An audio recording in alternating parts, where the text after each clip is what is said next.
Your top stories this evening, sponsored by Courts, bringing value home.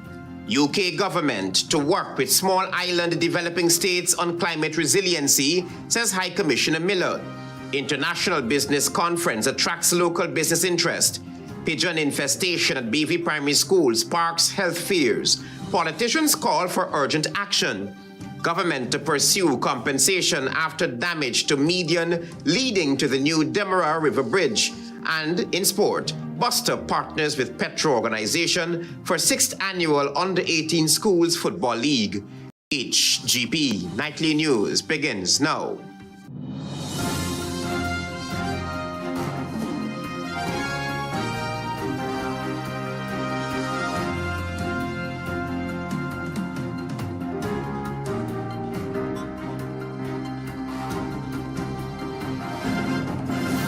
Good evening to our viewers here in Guyana and online. I'm Travis Chase with the Wednesday, October 15 edition of the HGP Nightly News. Here's what you need to know this evening. With the United Kingdom being the lead in green infrastructure and climate resilience, British High Commissioner to Guyana Jane Miller says her country will be working with small island developing states to address issues such as climate vulnerability. Antonio Day opens our broadcast with this story. As global investors focus on the Caribbean, Guyana, and Suriname, now dubbed rising anchors in multiple sectors including trade, energy, science, and technology, the government of the United Kingdom is turning its direction to working with small developing island states to address issues such as climate vulnerability. And some years ago, an assessment was done across the Caribbean region, and we set up something called the Caribbean Infrastructure Fund, which is resources available to build resilient infrastructure across many of the islands, but also in Guyana. During a panel discussion on the strategic partnerships for the regional development at the ongoing International Business Conference, IBC, being hosted at the Guyana Marriott Hotel, Ambassador Miller said the climate resilience has posed a challenge for many small island developing states. Miller also touched on cross-border infrastructures, such as the Linden-Marlborough Hill Road, which will aid in significant trade relations in the South American basin. In Guyana, we're working on the corridor that will connect the Atlantic to Brazil. And so we are working currently on the Linden to Marlborough Hills corridor. It's a really important road because we know that trade corridors are important wherever they are in the world. Ambassador of Mexico to Guyana, His Excellency Mauricio Vizcano Crespo, during discussions emphasized the importance of reducing market barriers, improving mobility, and fostering private sector growth. Definitely, Guyana and Suriname are fundamental for the connectivity of the region. So new transatlantic routes could be opened with more ports, larger ports in Guyana and Suriname that could also connect us to markets in Africa.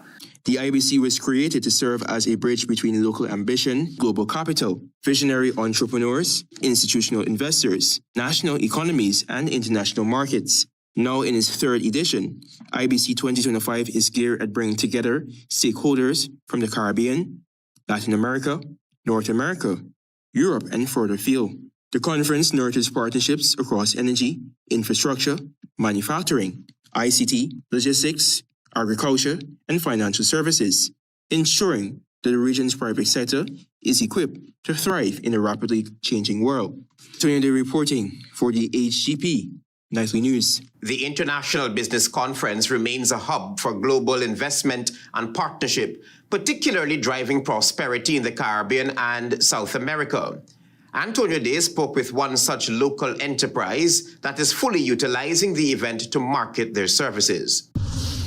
The exhibition floor at the 2025 International Business Conference, IBC, showcases a vibrant marketplace featuring a wide array of cutting-edge solutions, innovative technologies, and market-ready products from various industries. This space is specifically designed to provide maximum visibility and foster meaningful discussions and interactions, allowing businesses to engage directly with key decision makers, industry leaders, and potential clients. Organizations can enhance their brand credibility in the Guyanese market and region by offering product demonstrations, networking, and informative presentations.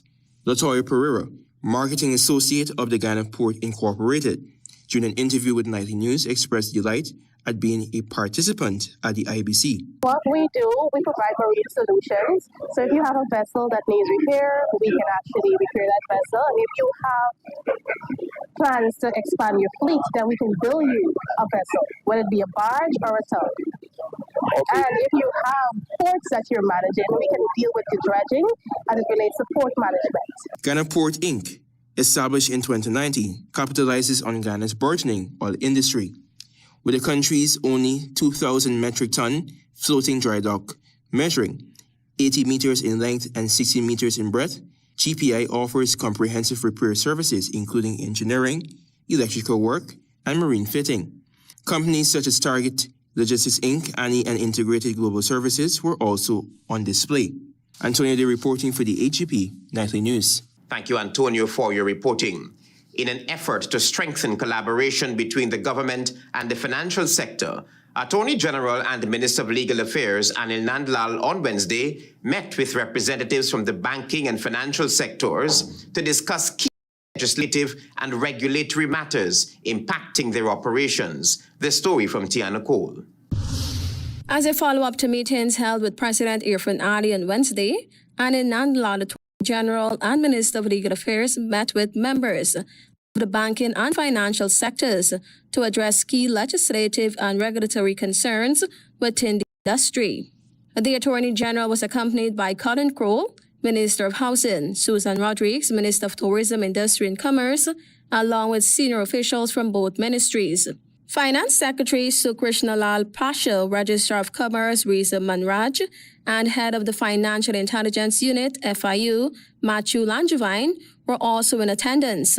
During the meeting, discussions focused on several important laws passed over the past 3 years, including the Security Interest in Movable Property Act 2024, the Electronic Communications and Transactions Act ECTA 2023, and the Condominium Act 2022.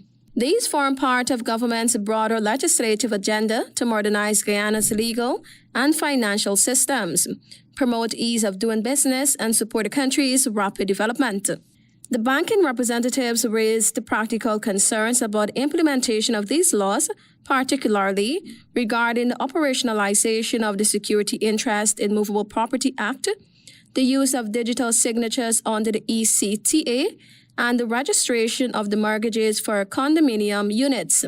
In response, the Attorney General provided clarification on these issues and emphasized the government's commitment to ensuring a smooth transition for all stakeholders. Agreement was reached on key timelines for the full operationalization of the Security Interest in Movable Property Act, while it was also decided that specific guidelines would be circulated to assist the banking sector in registering condominium-related mortgages.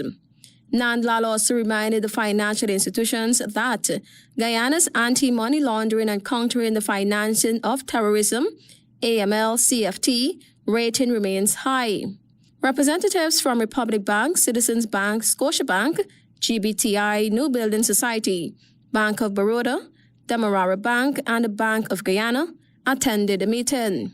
Tiana Cole reporting for the HGP Nightly News. Stay with us. There is more news ahead.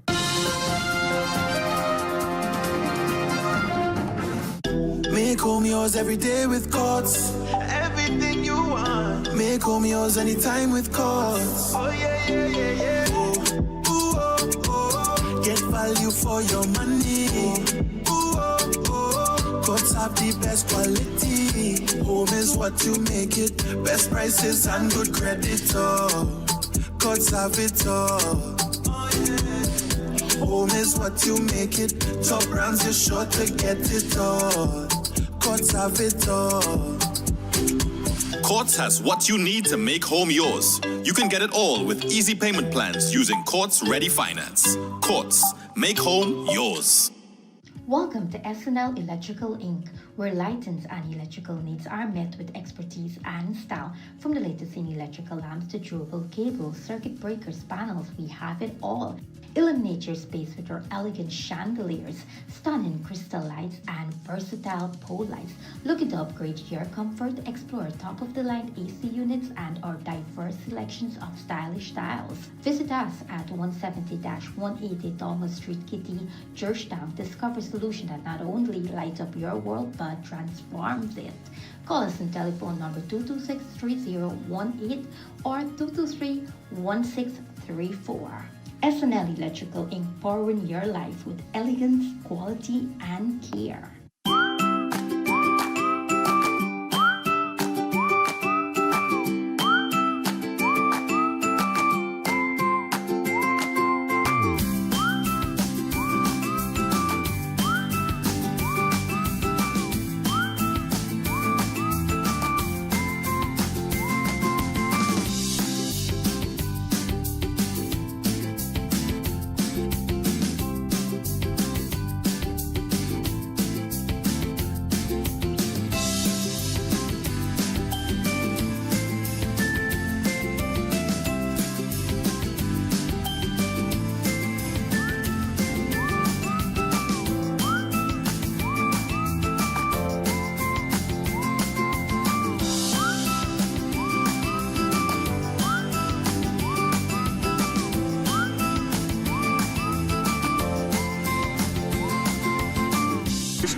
Establishment.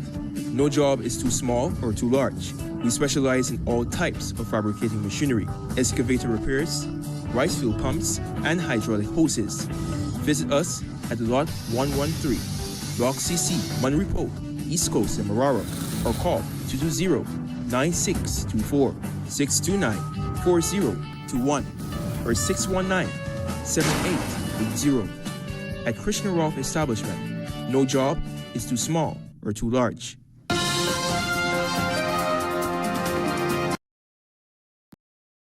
HGP Nightly News, our developing story. Serious health concerns have emerged at the Betafawakting Primary School, where a pigeon infestation has left classrooms unsafe and students have fallen ill. Parents and community leaders are urging authorities to immediately close and clean the school, even as the Education Ministry says steps are being taken to address the problem. Jada June is on this story. Mountain health concerns have gripped the Betafawakting BV Primary School following reports of a severe pigeon infestation that has left classrooms contaminated and students falling ill. The crisis affecting both the mainstream and special needs department has prompted a public outcry from parents, political representatives, and community activists alike. Distressed parents say the conditions at the school have worsened, with pigeon dropping covering desks, walls, and benches daily, even after repeated cleaning. A mother of 2 children attending the school expressed her concerns. They're flying up around the children when they're eating, and them kind of... It's not healthy for children. Other parents are calling on the government to temporarily close the school until the problem is addressed. We are begging, we are pleading. Please do something about it. It's not something now, it's something long. It's something since the last time the parents are asking for. This morning, one of the cleaner complains because she cleaned the class.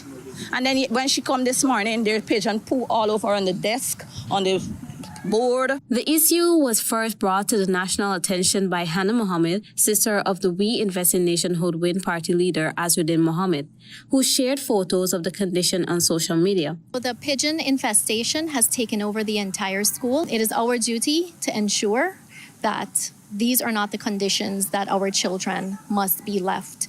She emphasized that the problem dates back to around 2015 during the APNU administration and urged current officials to treat the matter as a national priority.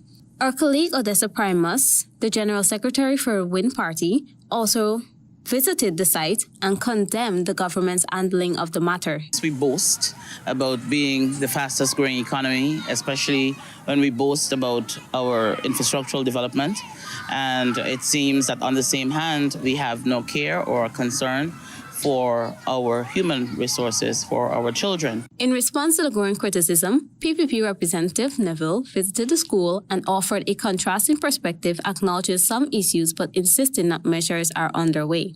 The Ministry of Education, as well as the RDC from before, will swiftly address this issue. The toilets are in working condition, they're flushing, the water coming to the taps, of course, have some amount of iron inside of them, as is expected. Despite government assurances, residents and teachers say that the conditions remain unsafe.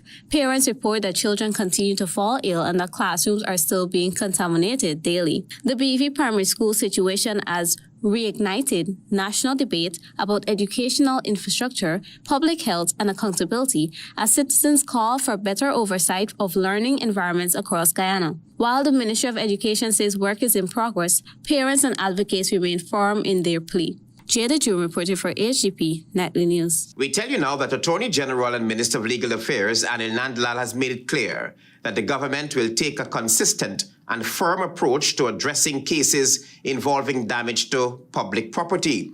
His statement followed last week's accident at the newly commissioned Barrett Jagdeo Demerara River Bridge. Tiana Cole is on the story. 1 week after the Barrett Jagdeo Demerara River Bridge was commissioned, a minibus collided with the median leading onto the bridge's eastern approach, damaging the structure and knocking over a light pole. The driver was hospitalized following the incident. During his weekly program Issues in the News on Tuesday, Attorney General and Minister of Legal Affairs Anil Nandlal stated that the government will act in an even-handed manner when dealing with such matters.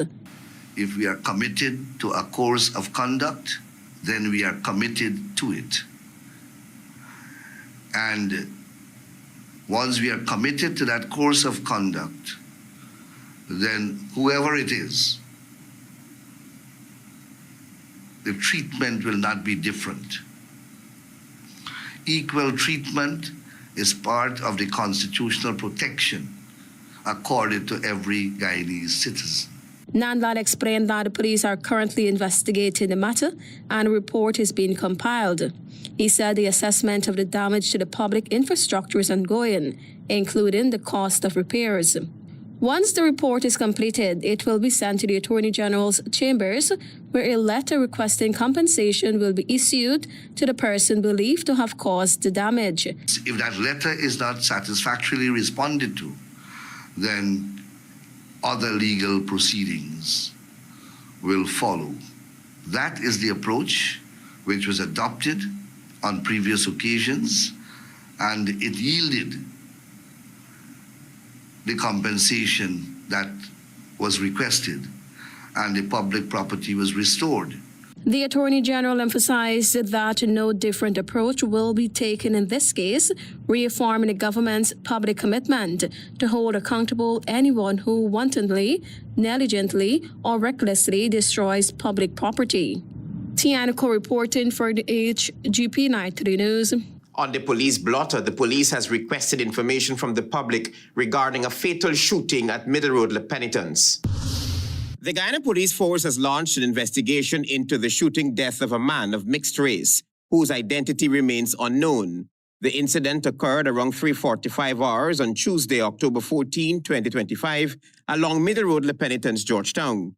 Police in a statement to the media said detectives arrived at the scene at approximately 4 hours and discovered the John Doe lying on his left side in a crouched position in a pool of blood. He was dressed in a blue long pants, a blue and white striped jersey, red boxer shorts, and black Nike slippers. Emergency medical technicians were summoned and pronounced him dead at the scene. A preliminary examination indicated what appeared to be a gunshot wound to the forehead with an exit wound at the back of the head. Crime scene unit ranks processed the area and recovered one spent shell, which was marked, sealed, and lodged as evidence. The body was taken to the Memorial Gardens Funeral Home, where it awaits identification and an autopsy. Investigators also observed CCTV cameras in the vicinity, which will be reviewed as part of the probe. The Guyana Police Force is urging anyone with information that could assist in identifying John Doe or advancing the investigation to contact the nearest police station or call 911. Travis Chase, HGP Nightly News. Stay with us. There is more news ahead. Planning a cleanup? We can help. Sevon's Waste Management skip bins can be provided for home renovation projects, yard cleanup, or construction project. It's simple. Step 1, give us a call. Step 2, we put down the bin. Step 3, load it up with all of your junk. Step 4, we take it away. That's simple. Bins are also available in various sizes, so there is no job that is too big or too small. Call Sevon's Waste Management today at 218-1455. Make home yours every day with GOV'T. Everything you want. Make home yours anytime with GOV'T. Oh yeah, yeah, yeah, yeah. Ooh, oh, oh. Get value for your money. Ooh, oh, oh. GOV'T have the best quality. Home is what you make it. Best prices and good credit. Oh, GOV'T have it all. Home is what you make it. Top brands, you're sure to get it all. GOV'T have it all. Quartz has what you need to make home yours. You can get it all with easy payment plans using Quartz Ready Finance. Quartz, make home yours. Granny, what are you doing on the right of way? Like you're saying that the sunshine stretched your legs. Sunshine? Look, forget I ask. You know you're not supposed to be on the right of way, Granny. But I ain't digging, building, burning, or planting. No horse in the wrong, no horse riding, or nothing for doing horses. But Sunshine? But you and Sunshine get to have the right of way. Sunshine, let me do that. Good.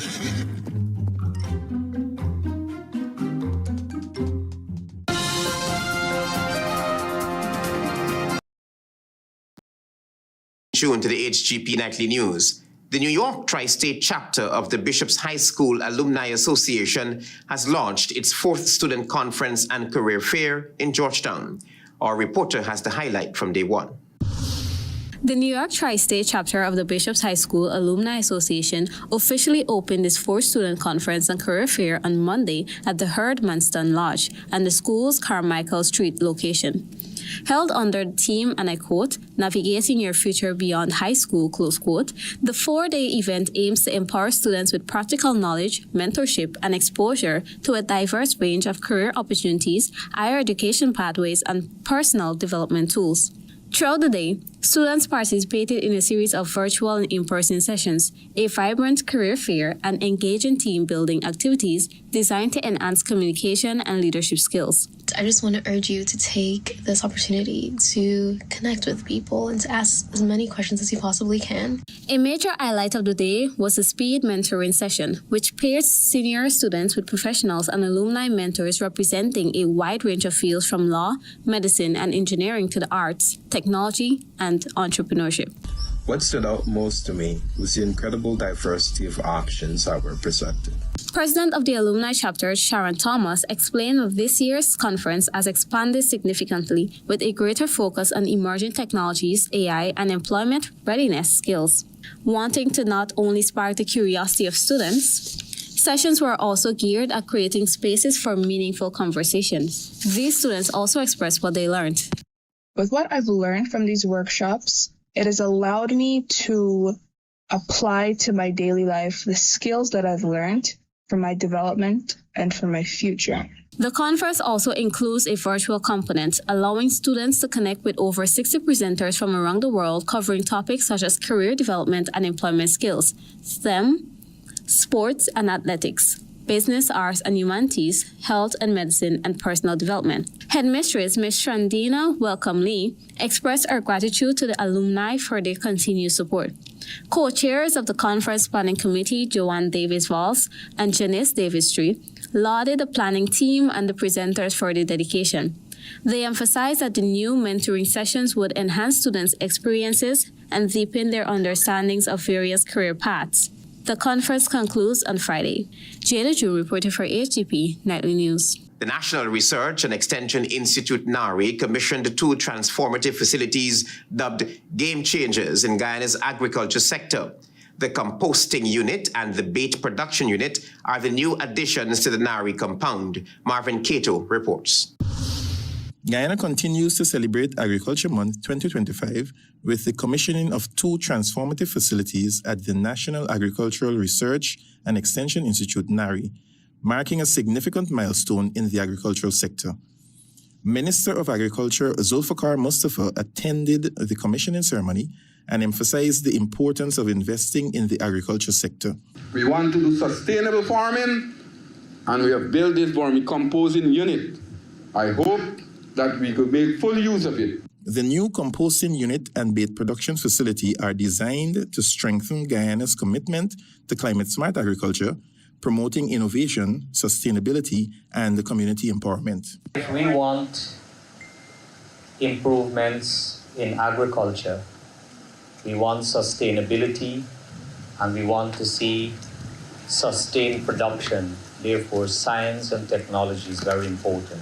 In addition to improving soil fertility, managing pest control will now become more effective and easier since the need for chemical importation will be locally produced. The composting unit is a practical approach to producing natural fertilizers using specific types of worms, such as red wrigglers, to break down organic waste into nutrient-rich soil. This demonstrates NARI's commitment to eco-friendly alternatives to chemical fertilizers. The objective was to ensure a consistent, high-quality source of organic compost to sustain NARI's nursery and field operations. The ant bait production facility serves as a practical and scientific response to one of agriculture's persistent challenges in Guyana, pest control. This process involves the increased production of ant bait formulated with attractants that, when taken back to the nesting sites, significantly reduce the colony's population at its core. The facility is equipped with a semi-automatic mixing and pelting system capable of producing approximately 30,000 packs of bait per year, a game changer for the local industry. NARI aims to reduce dependency on imported products, promote integrated pest management, and support farmers with sustainable solutions to protect their crops by investing in such facilities. Marvin Cato reporting for HGP Nightly News. Thank you, Marvin. Passengers and crew members of the SH Vega cruise ship, which docked at Port Georgetown on Wednesday, were given a Guyanese welcome. Marvin Cato was there, and he reports now. So I'm the Minister of Tourism, Industry and Commerce in Guyana, Georgetown. That was the Honorable Susan Rodriguez, Minister of Tourism, Industry and Commerce, who met with the captain and crew in a relaxed and welcoming atmosphere. They were greeted, which followed by an exchange of gifts to commemorate the occasion. I learned today from the pilot that we are the first cruise ship this year. Minister Rodriguez, while receiving a brief history lesson of the ship, assured the passengers and crew of this once-in-a-lifetime opportunity of enjoying the best ecotourism product in the world. On board are 75 passengers and crew. Some embarked on a tour around the Garden City with plans of visiting the majestic Hydro Falls. The Ministry of Tourism is in preparatory mode for the highly anticipated Gaia Expo, and this visit ties into what the ministry is looking to garner by enticing foreigners to come and experience what Guyana has to offer. Have you seen Starbucks Market? Not yet. Okay, you will do. It's just up here. It's about quarter mile. The Ministry of Tourism, Industry and Commerce continues to push the development of the tourism industry, with the hotel industry rapidly increasing and occupancy being improved. Guyana is poised for takeoff, and this will only serve well for the future of our tourism industry. Marvin Cato reporting for HGP Nightly News. Stay tuned for regional news. Live the island dream. It's your chance to be one of over 100 winners in the Island Dream promotion. Win your share of more than $1 million in cash and prizes, plus 2 all-inclusive weekend staycations for 2. And that's not all. Score coolers packed with BUSTA, Turbo, Altitude, and Viva. Just buy any can or bottle of Turbo, BUSTA, Altitude, or Viva. Find the code starting with BB, then visit at BUSTA Guyana or Turbo_Caribbean on IG or Facebook for details. The Island Dream, get money. Live the island dream. So yeah, I was watching the game last night. Oh gosh, is these filery people again? Hello everyone. Hello. I'm with the Ministry of Health, here to distribute our annual fileria tablets. So wait, like is every year you have to share these tablets? Why so often? That's a very good question. Fileria is spread in mosquitoes, and the worm can live inside you for many years. Taking a tablet once is not enough to stop them. That's why the program provides them every year to break the cycle of transmission. So how come people still get Bigfoot and Goody after taking this pill? Yeah. The Bigfoot and the Goody is not caused by the tablets. It's the disease itself. See, fileria, it actually damages the lymphatic system over time, which causes scrotal swelling and Bigfoot. The pills actually prevent that by stopping the worms before they cause permanent damage. Oh. So it's really about all of us. Not just one person? Exactly. By each person taking their dose, we move closer to eliminating fileria from Guyana.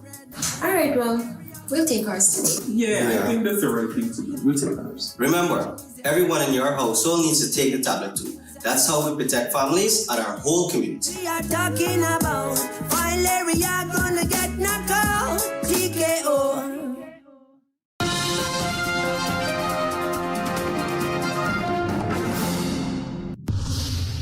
Good evening and welcome to Wednesday's edition of the Regional News. A U.S. strike on a boat off the coast of Venezuela on Tuesday killed 6 suspected drug traffickers. President Donald Trump said the latest such operation in recent weeks. The strike is the most recent example of Trump's efforts to use U.S. military power in new and often legally contentious ways, from deploying active duty U.S. troops in Los Angeles to carrying out counter-terrorism strikes against drug trafficking suspects. In a post on Truth Social, Trump said the strike had been carried out against a designated terrorist organization, but he did not provide any details on which group. Quote unquote. Intelligence confirmed the vessel with trafficking narcotics was associated with illicit narco-terrorist networks, Trump said, without providing evidence.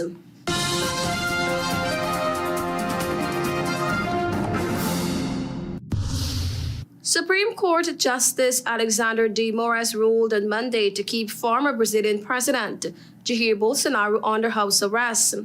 Bolsonaro has been under house arrest since August for failing to comply with restraining orders related to his alleged attempts to persuade U.S. President Donald Trump to interfere in an investigation where he was accused of plotting a coup to remain in power after losing the 2022 election. The former president was later convicted in a separate case of plotting a coup and sentenced last month to 27 years and 3 months in prison. Trump has called the case a witch hunt and retaliated by imposing steep tariffs on Brazil's exports, sanctioning the judge overseeing the case against Bolsonaro and taking away the visas of several Brazilian officials. In the weeks following Bolsonaro's conviction, his legal team formally requested his release from house arrest, saying he had not been charged in the investigation that led to his detention. Justice Moraes rejected the defense arguments, ruling that the house arrest was quote-unquote necessary and appropriate, as Bolsonaro's continued freedom posed the risk demonstrated by his conviction and repeated violation of precautionary measures.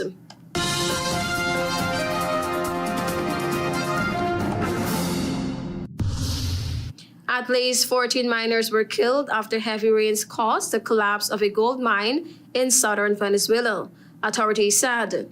Local officials said the incident occurred near the town of El Calo after days of torrential rain weakened the tunnels, trapping dozens of workers underground. Emergency teams from Venezuela's National Risk Management System rushed to the site and began recovering bodies from multiple collapsed shafts. The rescue operation remained ongoing.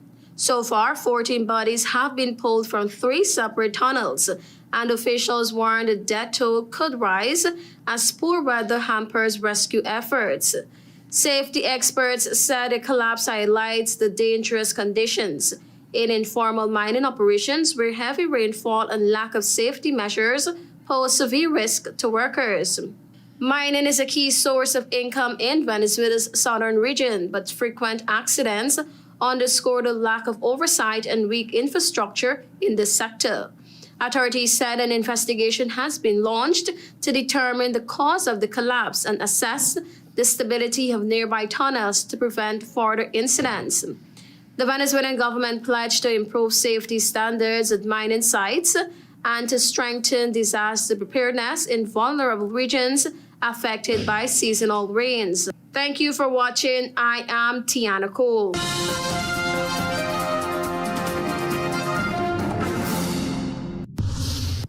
Delvin Neblet now joins us with HGP's Sports Pulse.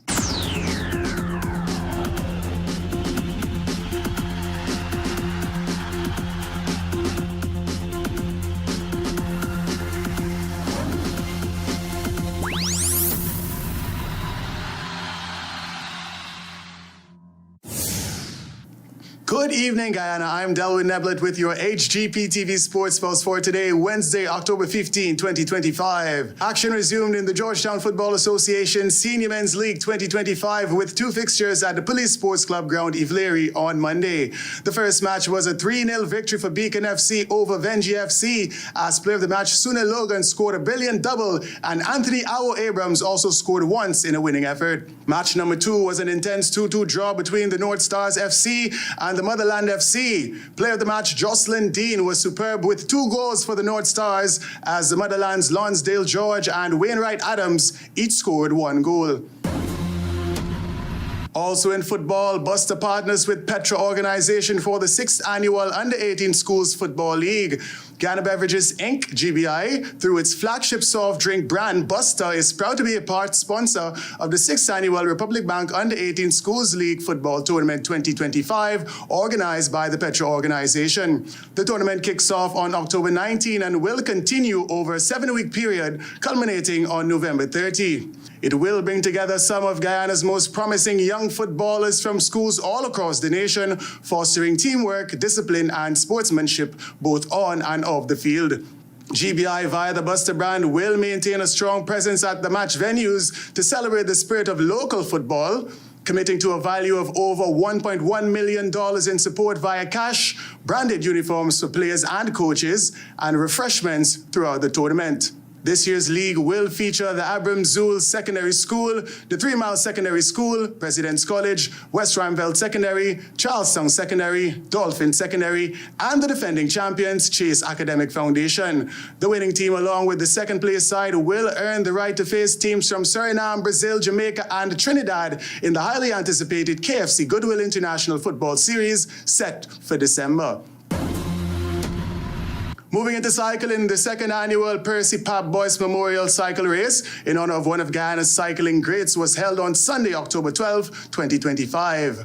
Organized by the Flying Ace Cycle Club under the patronage of the Boyce family, the 33.5-mile race began along Delft Street and featured top local riders as well as emerging young talents. The event, held on the 2nd anniversary of Boyce's passing, served as both a spirited competition and a heartfelt tribute to his lifelong dedication to cycling, mentorship, and community development. Jamal John claimed top honors overall with a time of 2 hours, 15 minutes, and 25 seconds, followed by Samuel Hines, Segun Hubbard, Christopher Griffith, Kwame Ridley, and Andy Rajkumar. Category winners included Segun Hubbard in the Open Veterans category, Junior Niles in the Over 50 category, and Amari Joseph in the Juniors category. During the closing ceremony, event coordinator and son of the late Percy Boyce, Mr. Riyad Boyce, sincerely thanked the participants, volunteers, sponsors, and supporters who helped make the event a success. Into badminton, Team Guyana is set to compete at the 16th Suriname International Badminton Tournament. Guyana's badminton warriors are poised to make a bold statement at the 16th Suriname International 2025, slated for November 12 to 16 at the Ring Sports Center in Paramaribo, Suriname.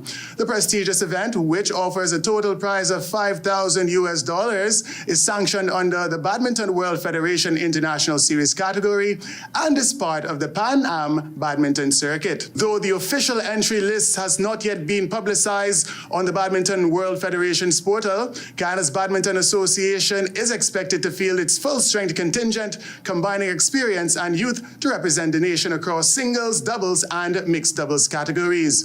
Veteran players such as Priyana Ramdani and Narayan Ramdani, as well as newly crowned senior men's champion Akili Haynes, are very likely to lead the charge, bringing depth and international exposure to Guyana's squad.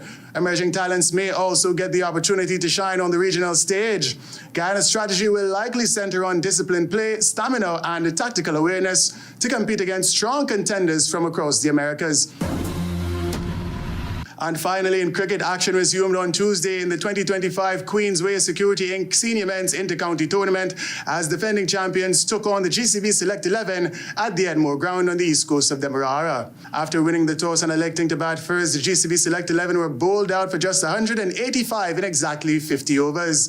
National all-rounder Ronaldo Ali Mohammed picked up 4 for 53 and Jonathan Van Lang 3 for 36 as Brandon Jaikaran looked good for 26 and the captain Romeo Dionarine showed a glimpse of his class to secure a maiden senior inter-county half-century with a top score of 52. When Demerara responded, Jaden Dowlin picked up the solitary wicket of Urshadeva Balgabin for 27, but it was a remarkable batting display from both the captain Matthew Nandu, who brought up his maiden inter-county century and remained unbeaten on 103, as well as Raymond Perez, who scored an unbeaten 51, which propelled Demerara to 188 for 1 and a commanding 9-wicket victory. That's it for this edition of the HGP TV Sports Pulse. I'm Delwyn Neblett, reminding you to stay in the game. UK government to work with small island developing states on climate resiliency, says High Commissioner Miller. International Business Conference attracts local business interest. Pigeon infestation at BV primary schools sparks health fears. Politicians call for urgent action. Government to pursue compensation after damage to median leading to new Demerara River Bridge. And in sport, BUSTA partners with PETRA organization for 6th annual Under-18 Schools Football League. Those are our major headlines. For these stories and more, please go to our website. It's www.hgptv.com. I'm Travis Chase. Thanks for watching. Goodbye.